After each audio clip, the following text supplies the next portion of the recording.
नमस्कार दोस्तों, Radhe Radhe. Welcome to your YouTube channel हमारी संस्कृति हमारी धरोहर। प्रत्येक माह किसी न किसी देवी देवता के लिए समर्पित होता है और उस माह में उनकी विशेष पूजा अर्चना की जाती है। पौष मास में सूर्य देव की उपासना का विशेष महत्व माना जाता है। शास्त्रों के अनुसार रविवार का दिन विशेष तौर पर सूर्य देव को समर्पित है। धार्मिक पुराणों में सूर्य को प्रधान देवता माना गया है। मनोकामनाओं की पूर्ति के लिए हर महीने सूर्य देव की विशिष्ट रूप की पूजा का विधान बताया गया है। धार्मिक ग्रंथों के अनुसार पौष के महीने में भग नामक सूर्य की उपासना होती है। अथर्ववेद और सूर्योपनिषद में सूर्य देव को परब्रह्म माना गया है। शास्त्रों के अनुसार सूर्य देव का वर्ण रक्त के समान है। पौष मास के रविवार व्रत से समस्त मनोकामनाएं पूर्ण होती हैं। पौष के रविवार के दिन हमें सूर्य उपासना के लिए सूर्योदय से पहले जगना चाहिए। स्नान एवं वंदन के बाद तांबे के कलश में जल भरकर उसमें रोली, अक्षत, लाल पुष्प, थोड़ा सा गुड़ डालकर हमें सूर्य को अर्घ्य इस प्रकार देना चाहिए कि जल की धारा के बीच से उगते हुए सूर्य का दर्शन हो सके।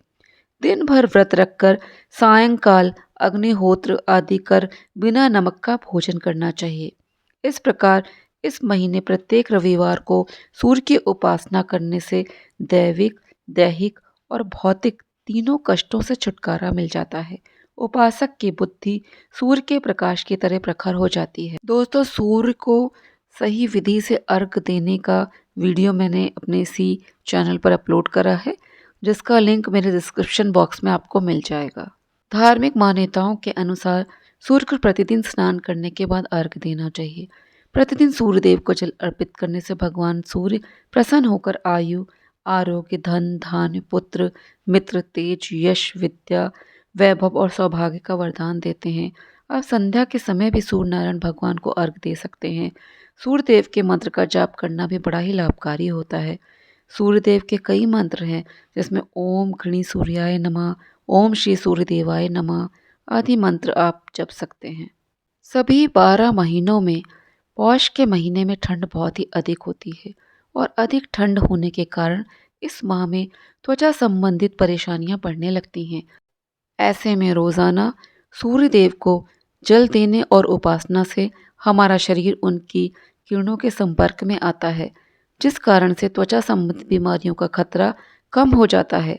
सूर्य की रोशनी में बैठने से हमें विटामिन डी मिलता है और आँखों की रोशनी को बढ़ाने में मदद भी मिलती है।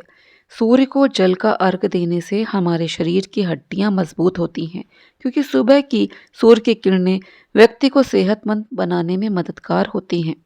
वैदिक काल से ही भारत में सूर्य की पूजा का प्रचलन रहा है।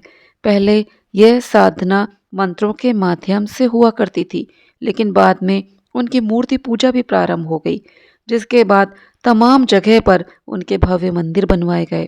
प्राचीन काल में बने भगवान सूर्य के अनेक मंदिर आज भी भारत में हैं। सूर्य की साधना आराधना से जुड़े प्रमुख प्राचीन मंदिरों में कोणार्क, मार्तंड और मोढेरा आदि शामिल हैं। पौष रविवार व्रत या तो आप पौष के महीने में जितने रविवार पड़ रहे हैं उतने रख सकते हैं, या पूरे वर्ष आप रविवार व्रत रख सकते हैं, या 12 वर्ष तक आप ये रविवार व्रत रख सकते हैं, या 12 रविवार आप ये व्रत रख सकते हैं। उसके बाद आप उद्यापन कर सकते हैं। पौष रविवार के दिन आपको सूर्य के प्रकाश में जब सूर्य देव उदय हो रहे होते हैं उसी समय आपको पूजा करनी चाहिए। यदि यह संभव ना हो तो आप सूर्य देव की प्रतिमा या मूर्ति या तांबे से बने सूर्य देव की भी पूजा कर सकते हैं। आप घर में भी ये पूजा कर सकते हैं।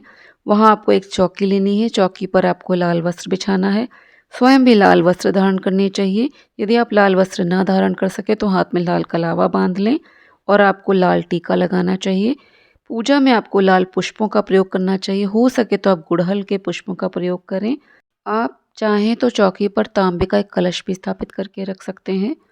आपको सूर्य को जल देना है, उनको अर्घ देना है। इसके लिए आप एक तांबे का लोटा लेंगे, उसमें थोड़ा सा गंगा जल डालिए, फिर शुद्ध जल डालिए, उसमें थोड़ा आपको गुड़ डालना है, अक्षत डालना है, थोड़ा रोली या लाल चंदन डाल लीजिए, गुड़हल का पुष्प डाल लीजिए, यदि गुड़हल ना हो तो कोई भी लाल रंग का पुष्प डालिए। तो इस तरह से आपका अर्घ तैयार हो जाएगा। भगवान सूर्यदेव की प्रतिमा अथवा सूर्यदेव को आपको धूप, दीप, नैवेद्य, वस्त्र रूपी कलावा अर्पित करना है। आपको दूध का भी अर्घ देना होता है। गाय के गोबर से आप एक अर्घी बना लें और सप्तमी के दिन विशेष तौर पर दूध का अर्घ दिया जाता है। हो सके तो लाल रंग की मिठाई, लाल रंग का फूल, लाल चंदन, लाल फल आदि इन सब का प्रयोग करें पूजा में। इस तरह पूजन करने के बाद आपको सूर्य को अर्घ देना होता है। सूर्य को अर्घ आप एक किसी गमले में दे सकते हैं, क्योंकि आपको जो जल गिराना है या सूर्य को जो अर्घ देना है वो जल आपके पैरों पे नहीं पड़ना चाहिए। जब आप सूर्य को अर्घ देंगे तो आपको ओम घृणी सूर्याय नमः मंत्र का जाप करना है।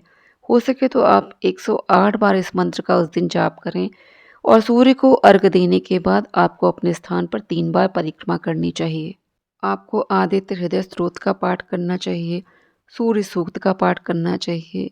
आज के दिन गेहूं का बहुत महत्व होता है। भगवान सूर्य की जो आप तांबे की प्रतिमा स्थापित कर रहे हैं या जो भी प्रतिमा स्थापित कर रहे हैं उसे आपको गेहूं के ऊपर स्थापित करना चाहिए, उसके ऊपर रखकर पूजन करना चाहिए। व्रती को दिन भर चाय, दूध या फल लेना चाहिए। फिर शाम के समय आप कुछ मीठा भोजन कर सकते हैं, जैसे गुड़ से बनी खीर ले सकते हैं, आप दलिए से बनी खीर भी खा सकते हैं, आप आटे का हलवा खा सकते हैं, मीठा पराठा कर सकते हैं, यानी कि एक कोई भी अन्न का भोजन आप कर सकते हैं।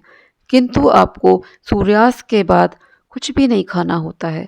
इस दिन आपको नमक का सेवन नहीं करना होता है, तेल भी वर्जित होता है, तो आपको घी में ही बना भोजन इस दिन खाना चाहिए। इस व्रत में नमक का प्रयोग नहीं किया जाता है, इसीलिए इसे रविवार के अलूने व्रत भी कहे जाते हैं। इस तरह आप पौष मास में जितने भी व्रत रविवार के पड़ते हैं उनको व्रतों को रखिए और आखिरी रविवार के दिन आप उद्यापन कर दें। उद्यापन के समय आपको गेहूँ, गुड़, लाल कपड़ा, कुछ दक्षिणा, केसर आदि रखकर किसी ब्राह्मण को मंदिर में दान कर देना चाहिए। प्रत्येक रविवार जब आप व्रत रखेंगे तो उस दिन आपको गायों के लिए भोग अवश्य निकाल देना चाहिए। पौष रविवार के दिन आपको पौष रविवार की कथा अवश्य सुननी चाहिए। पौष रविवार की कथा। एक साहूकार था, उसके बच्चे नहीं थे। एक दिन सवेरे वो बाहर गया, देखा एक किसान खेत में दाना डालने जा रहा था। साहूकार के मिलते ही वो वापस लौट गया और बोलता गया, आज तो शगुन अच्छा नहीं हुआ। किसान की बात साहूकार ने सुन ली, उसका मुंह उतर गया। उदास मन से जब वह घर गया तो उसकी पत्नी ने उदासी का कारण पूछा, आज क्या बात है? साहूकार ने सारी बात बताई तो पत्नी बोली, आज चिड़िया आई तो वे भी बोली बच्चे नहीं, यहाँ तो दाना कहाँ से मिलेगा, कहकर उड़ गई। साहूकार को क्रोध आया। उसी दिन से सूरज भगवान की आराधना करने लगा। 12 वर्ष बीत गए। राणा देजी ने सूरज भगवान से कहा, ये इतने मन से आपकी आराधना करता है, इसकी पुकार सुन लो जी। सूर्य भगवान उसके सामने प्रकट हुए और कहा, तेरे भाग में संतान नहीं है, पर मेरे आशीर्वाद से कन्या होगी। 9वें महीने कन्या ने उसके घर में जन्म लिया। कन्या जब हंसती तो उसके मुख से हीरे मोती गिरते। मालिश वाली आती और हीरे मोती ले जाती। एक माह बाद मालिश वाली ने आना बंद कर दिया तो उसकी माँ को हीरे मोती मिलने लगे। उनके घर में बहुत धन दौलत हो गई। उसके पिता ने सोचा, लड़की बड़ी हो गई है, इसकी शादी कर देते हैं। उसकी माँ ने कहा, मेरे उठते ही इसका मुंह देखने का नियम है, क्यों नहीं हम घर जवाई रख लेते हैं। एक गरीब लड़का ढूंढा और उसकी शादी कर दी। शादी के बाद रोज़ सुबह उसकी माँ उसको उठाने जाती तो लड़के को बुरा लगता, तो लड़की ने प्यार से समझा दिया कि माँ को मेरा मुंह देखने का नियम है। एक दिन जवाई ने लड़की को उठा दिया और देखा हीरे मोती उसके मुंह से गिर रहे हैं। उसने उठा लिया। लड़की की माँ आई तो समझ गई कि जवाई को पता चल गया है।